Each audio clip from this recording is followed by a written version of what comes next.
It's my feel-good breakfast show. Call us on your cell phone. Culinary Hotline bling. That can only mean one It can only mean one thing when we're in the kitchen and you hear that song. It's time for the Culinary Hotline bling. Ting, ting, ting. Yo, some very inspired people in the back. That's I like that. Go prosper. Listen, Peter Ayub is here, and we're taking all of your questions on 021-430-9881. But before we did that, we wanted to quickly show that picture from Louise Cherry, who tried out our fish pie recipe. Do we have that picture now? So there it is. If you can see there in the far screen there, it looks delicious. Okay. Absolutely. So thank you very much for inspiring that, and thank you for sharing it with us, Louise. We really appreciate that. Let's go to the first question that we got. I just need to say, Tell me. congrats on your new show, the Tropical Island. Oh, thanks. Thank you. Like, wow. Really looking forward to that. It's going to be a whole lot of fun. And you can enter, I'm sure.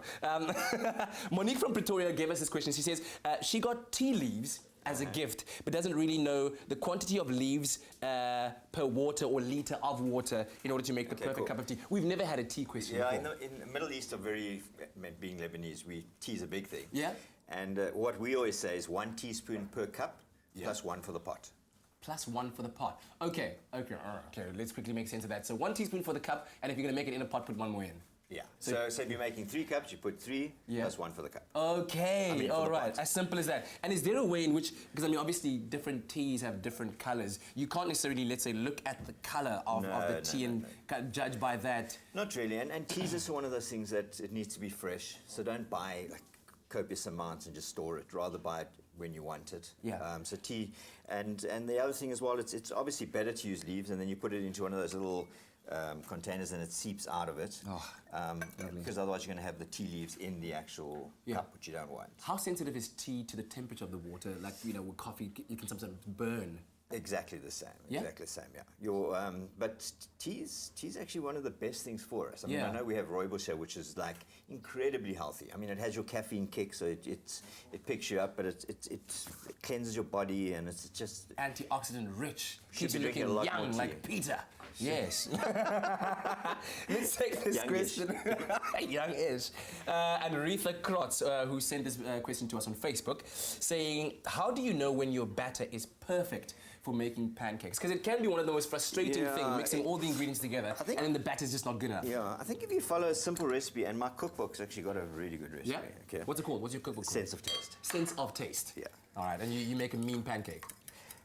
Well, I make this amazing dish where I make pancakes, and then I stuff it with salmon, 3 types of cheeses, a bechamel, like a roux, and then we bake it in the oven, and then we gratinate it with parmesan over. It is just, it's unbelievable. Oh, I love that word so much, gratinate. It just makes everything great.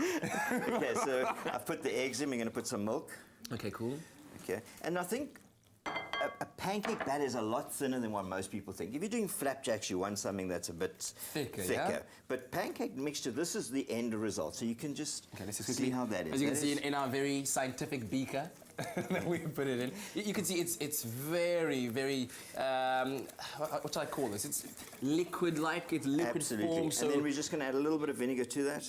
not as much paste as liquid, if you will. This needs to be a lot thinner. So we're and we'll slowly just get all the lumps out of that. If it's still too thick, because remember all flours have different amounts of liquid that they require. Yeah. So there is a little bit of water. If you feel it's too thick, add some water. Question I have: sometimes when baking, people do say, "Don't overmix." Is it possible to overmix pancake batter? Well, you don't want to whisk it or put air into it. So and then at the end of the day, that's what a pancake needs to look like. Beautiful, thin, fluffy. Yes. Okay. And then the best way to do that is to serve it is sugar, cinnamon, squeeze of lemon, and you just chow down. Beautiful stuff. So I guess keep it nice and thin, just thin. like that. And, and your first one you can actually judge, and you pour it a little bit into the pan, roll it around. Always the first 1 or 2 is going to be a disaster. But then once the pan gets like nice heat. And also the pan can't be too hot, right? Absolutely, Okay. a nice low heat. All right, listen, we've got to take a quick break. Our numbers are still open. The lines are open, 021-430-9881. We'll be back with the Culinary Hotline bling. Ting, ting, ting. It's my feel-good breakfast show. Call us on your cell phone. Culinary Hotline Bling. We certainly are looking forward to getting all of those calls as we get underway supporting the Chalk Foundation tomorrow. But right now, our lines are open on 021-430-9881 for the Culinary Hotline Bling. Ting, ting, ting. All right, getting some very interesting questions on social media. And this next one I love so much. From Peter Dennis, who says, hi, I live in an old age home. And I want to know, can I make pizza with an electric frying pan? Yes or no? Absolutely. Yeah? What you need to do though is put it on a very low heat. Yes. You put the dough on first and you crisp up the bottom of the dough. Yeah. Then what I'll do is flip it over, crisp it up a little bit longer, put your toppings on top. Yes. And then you put the lid on. So it'll work almost like one of those kettle brines. Yes, yes. So the top will sort of melt and become nice and Yeah, gooey, obviously with the and then heat you've got conducted from the top, and right? then you've got basically a nice crispy base underneath. Excellent stuff. There you go, Peter Dennis. Do try it out, and I'm sure it'll work perfectly. Take a picture and send it through to us. We'd love to see Yeah, we've got a caller right now on the line. Good morning to Helena. Good morning, Katlego and Peter. Ah, great to morning, have you hi. on the line, Helena. What is your culinary conundrum this morning? My conundrum is I've been trying to make the sourdough starter for sourdough bread. And the trouble is that it starts bubbling for a few days and then it just dies. It smells horrible and it's flat and nothing happens. So I was wondering whether I should add some yeast to the starter to let it get going. Okay, it's a good question. Definitely don't add yeast because that's what you're creating. You're creating your own natural yeast. Okay, Yes. So what tends to happen is you start it off and you make it until it starts bubbling. Then you need to actually use some of it. So you would take some of, never keep the lid on. You just keep like a damp cloth on top of the jar that it's in. Okay. Then like let's say we were using it for 3 days time. Okay. So we'd have our starter dough that's now bubbling up and all that. You take, let's say, 250 grams of that. Then you put 250 grams of flour and water back to that, back to your starter. You leave it out and let it keep going, fermenting. When you've decided, so the part that you're going to make the sourdough needs to actually, so you make your dough. Yes. Then what you need to do is you leave it out for a day to prove. Okay. Okay. So for the sourdough, so you leave it out for a day, then the next day you'll make your sourdough. Okay, from the part that you've actually From removed. But whenever you remove, always put back, okay? And the secret to that as well is, if you don't want it to die, put it back into the fridge where it's going to stop growing. So Okay. basically it just stays dormant, so that when you need to use it, you take it out again, let it bubble up again, and that way, some people have got starter doughs from like 150 years ago. No. And they've never ever put yeast or changed it. I mean, that's how incredible it is. Unbelievable. Yeah. Helena, do try that out at home and give us a call next week on the Culinary Hotline Bling, and then we'll see whether it's worked well for you. Is that okay? Well, that's wonderful. Thank you very much. Thanks Thanks you. so much. Thank you. That was a very insightful call. Absolutely. Yeast seems to be such a sensitive ingredient to work with, but we're going to keep those lines open on 021-430-9881 for the Culinary Hotline Bling. Ting, ting, ting. It's my feel-good breakfast show. Call us on your cell phone. Culinary Hotline Bling. That can only I'm mean telling one you, the thing. Culinary Hotline Bling, ting, ting, ting, is cooking right now. 021-430-9881. Peter Ayeb is in the kitchen to take your questions. I was very interested in the next one that came through, and it was asking about making a garlic oil mixture. This is from Alistair, who lives all the way in Steenberg. Why, firstly, would you want to make a garlic oil mixture? It's so that when you want to cook with garlic and you want to have that flavor, so you would normally put your garlic in, but then you wouldn't put that into your dish. So it's just the okay. flavored oil that's going to... Good. So how do we go about making that? Okay, well, there's two ways of doing it. You can either put the garlic in and leave it for a few days and it's going to become a little bit subtle. In what? In olive oil? In olive oil, definitely. Because you want to... but what I'm going to do is I'll take a little bit of garlic that we've chopped up. Yeah. And on a low heat, you don't want to take this more than at about 50, 60 degrees. Okay. Reason being two things. Is the one, the garlic will burn. Yes. So we just put that in for about a minute until you can smell that garlic. Yes. Once you smell it, then we put the olive oil in. And this is why we want it on a low heat, because if we put this in at too high heat, I'm sure you've heard this 1,000 times, it loses all its temperatures, nutritional yes, values exactly. and all that kind of stuff. But what does happen though, it infuses it a lot better. Yes. So we now put the oil in, and you would just cook that for about a minute or two. Okay. And that'll Okay. extract. other than using fresh garlic, would using dry garlic extract more flavor?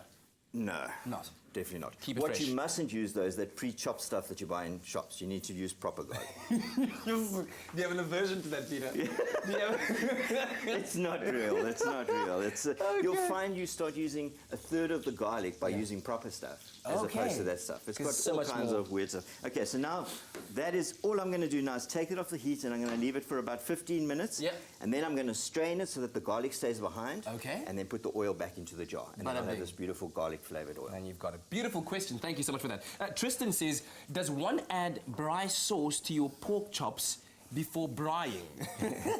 Or do you add it during the braai, and why? I think this is a thing where your average South African, being Heritage Day now, they won't agree with us chefs. But you definitely don't baste it until right at the end. Okay, sugars burn.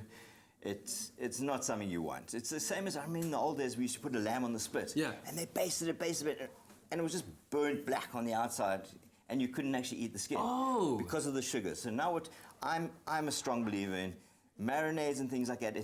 It's going to alter the actual texture of the meat. Yeah. So right at the end, beautiful bit of basting, nice and sweet, and take it off. Okay, last one quickly. Winnie Puseleto says here, hello, Morning Expresso. Can you teach me how to measure things like yeast, sugar, and baking powder? I feel like that's a very, very important question. Okay. What you do need to do, though, is use measuring spoons and cups, not spoons. Okay. So if the thing said 2 teaspoons and you go like that, you're going to have the wrong. Because remember, baking has to be precise. It's a science. Okay. So what you do is you put it in here, and then you would take something flat and level it, make sure it's level, and then you would use it. Please demonstrate, just so at home. So let's say one quarter cup of flour. Okay, so you we fill it up to the top. Pop it in like that. Yeah? Just make sure it's full.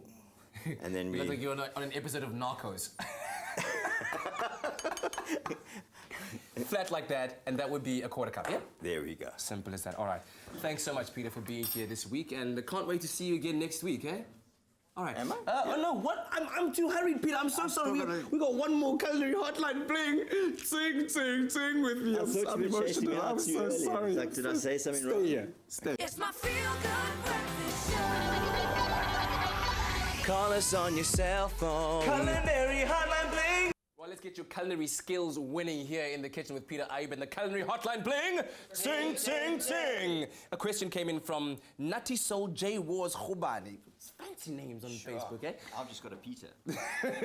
And he says, I'd like to know if there's any special techniques making panini at home. Firstly, panini, what is that? Okay, so we're running out of time, so I'm going to do this really quickly. Yeah. Okay, the recipe is on your site, so if anyone wants to know how to make the focaccia, it's on your website. ExpressoShow.com. Okay, it's good. I don't have time to explain it, but it's pretty much very simple. Then what we're going to do is we take what I like to use as a focaccia. So we take some focaccia, Gosh, it's fresh. fresh, baked this morning. Oh, Look at that. are you serious? Okay, we take, Oh, guys. Oh, get in there. and Get in then there. cut it down. So this is what you got, the focaccia. After the focaccia, this is now we make the panini. Okay, Is it right. Italian? Italiano? Yes, absolutely. So what we're going to do is, once again, I'm just going to explain it. We're going to take some beautiful steak that we've cooked, some nice sirloin. We're going to cut it in little slices. We're going to put some Dijon mustard on both sides. Dijon's a nice mild mustard, so on both center sides. Some nice cheese. I would put some olives in, whatever you have. And then what you need to do is put it back together. You butter both sides with some olive oil, and you put it into... Excuse me. Yeah. You cook. I'm all right. I just. And then you put it into a toaster and you toast both sides. Okay. If you don't have a toaster, put it into a pan. But what you do is you take a smaller pan first, into that pan, heat up the top. Yes. Then you put a panini into the pan, and then you put the other pan on top. So it actually works as like a Manual. toaster. Yeah. Okay. All right. So unfortunately, we can't take the caller right now that we're going to. But anyway, we'll do this next week again. And thank you so much for joining us, man. Cool. Thank you so much. Absolutely. Make that panini for us so that we can actually eat it. Okay. Ladies, over to you.